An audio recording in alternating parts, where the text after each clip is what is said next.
आजू जनकपुर में मड़वा बड़ा सोहावन लागे। आजू जनकपुर में मड़वा बड़ा सोहावन लागे। सीता के चढ़ले हरदिया मन भावन लागे। सीता के चढ़ला हरदिया मन भावन लागे। हरे हरे बसवा कटवेल जनक राजा मन में सुनना माई के बजला आनंद बाजा। मन में सुनना माई के बजला आनंद बाज।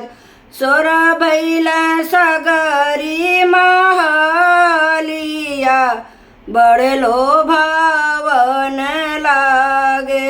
सीता के चढ़ला हरदिया मन भावन लागे। सोर भैल सगरी महलिया बड़ लोभावन लागे।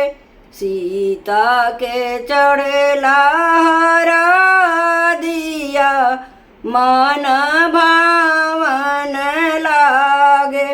धनी रे नगरिया के उमड़ल भगिया जगले सुंदर सिया के अमर सोहगिया।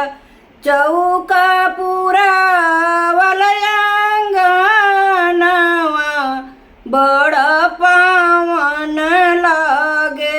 चौका पूरा वलयांगनवा बड़ा पावन लागे। सीता के चढ़ला हरदिया मन भावन लागे।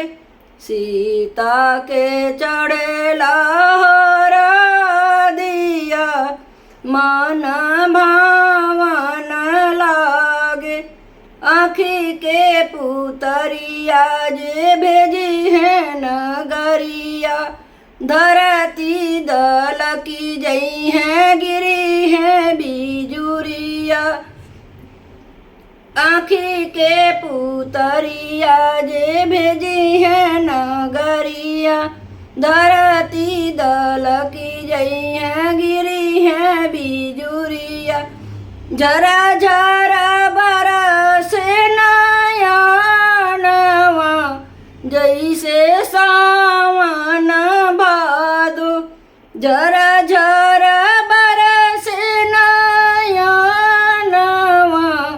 जैसे सावन भादो।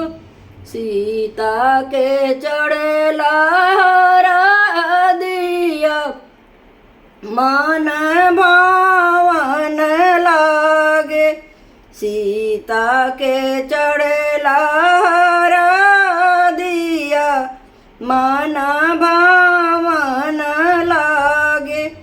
आजू जनकपुर में मड़वा बड़ा सोहावन लागे।